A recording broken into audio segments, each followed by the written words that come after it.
যে কাছে মমতা ব্যানার্জির গলার সুর পাল্টে গেছে, তার ভাইপো মহামন্ত্রীরও সুর পাল্টে গেছে, অত্যাধিক গালিগালাজ করে আর যা মুখে আসছে বলছেন, নিচে নেমে আক্রমণ করছেন। ভারতীয় জনতা পার্টি বিকাশের রাজনীতি করে মাননীয় প্রধানমন্ত্রী 10 বছরে দেশের আমূল পরিবর্তন করেছেন। দেশের 140 কোটি মানুষের জীবনে কিছু না কিছু পরিবর্তন করেছেন। দেশের ইমেজে, দেশের সুরক্ষা, দেশের রাজনীতি, দেশের অর্থনীতি, বিদেশ নীতি, সামরিক নীতি সব দিকে পরিবর্তন, আর সেটা দেশের জনতা বিশ্ব তাই তাকে স্বীকৃতি দিয়েছে। আগামী জুলাই, আগস্ট, সেপ্টেম্বরে তার বিশ্ব বিভিন্ন দেশে যাওয়ার জন্য তার প্রভাব ঠিক হয়ে আছে, কারণ দুনিয়া ধরে নিচ্ছে মোদী আবার আমরাও চাই। বর্তমানে প্রথমবার আমাদের সাধারণ মানুষ জিতিয়েছিলেন আলুয়ালিজিকে অল্প ভোটে, আবার জিতবো, সেই মার্জিন আমরা বাড়াবো, লিড বাড়াবো, সেই জন্য লড়াই করছি। আজকে নমিনেশন ফাইল হয়ে গেল এখানে আমাদের পার্টি তরফ থেকে, আমার তাতে হাজার হাজার কর্মী, সাধারণ জনতা মিলিতভাবে যে ব্যাপক রোড শো হয়েছে, সেটা আমার মনে হয় এরকম রাজনৈতিক রোড শো বর্তমানের মানুষ দেখে, সেটা লোকে দেখেছে, তাতে উৎসাহ দেখলাম। আমি নিজে রৌদ্রের মধ্যে দাঁড়িয়ে আছেন সাধারণ মানুষ, হাত দেখাচ্ছেন, ফুল ছড়াচ্ছি, একটা ফুল চাইছেন, লুকে নিচ্ছেন পদ্ম ফুল।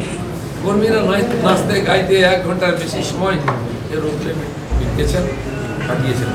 তো সেই জন্য উন্মাদনা শুরু হয়ে গেছে বিজেপিকে জেতাবার, টার্গেট পুরো করার। কিন্তু টিএমসি যেটা করে এখানে, সেই ভয়টা রাখার জন্য পাড়ায় পাড়ায় কর্মীদের ভয় দেখাচ্ছে, দেওয়াল শিকড় মুছে দিচ্ছে, পতাকা ছেড়ে দিচ্ছে। আজকে সকালবেলা আমি মর্নিং ওয়াকে দেখি গোছা গোছা ঝান্ডা ছিঁড়ে ভেঙে ড্রেনে ফেলা আমি তুললাম। তো এই যে রাজনীতির নিম্নগামিতা, এটা আমরা রুখতে চাই, পরিবর্তন করতে চাই। যে টিএমসি পার্টি মাথা অব্দি দুর্নীতিতে ডুবে গেছে, সব নেতারা কম বেশি দাগি, সিবিআই তথা এনআইএর তদন্তে নাম আসছে, তারা অ্যাক্টিভিটি শুরু করেছে, চিঠি যাচ্ছে, জিজ্ঞাসাবাদ হচ্ছে, অ্যারেস্ট হচ্ছে। প্রধানমন্ত্রী বলে দিয়েছেন 4 জুনের পরে গতি বাড়বে, দুর্নীতিকে অসুবিধা ছাড়া হবে না।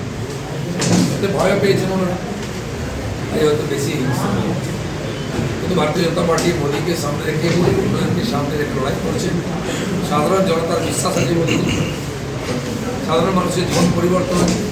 25 কোটি মানুষ দারিদ্র সীমার উপরে এসছেন। ঘর বাড়ি, শৌচালয় থেকে আরম্ভ করে গ্যাস, বাড়িতে রেশন, ভ্যাকসিন, কিষাণ সম্মান নিধি, সমাজের সমস্ত গরিব মানুষের জীবনের পরিবর্তন শুরু হয়েছে। এখানকার সরকারের দুর্নীতি এবং অপশাসনের জন্য কেন্দ্র সরকারের বিভিন্ন যোজনার লাভ এখানকার মানুষ পাচ্ছে না। সেই জন্য এখানকার কাজে পিছিয়ে আছে। যত আবাস যোজনা বাড়ি হওয়ার কথা হয়নি, শৌচালয় হয়নি।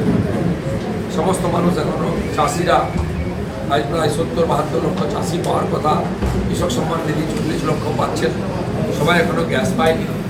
সরকার ধমকাচ্ছে গ্যাসের ডিলারদের, কেন গ্যাস দিচ্ছ? যত রকমভাবে গরিব মানুষের জীবনকে দুর্বিষহ করা।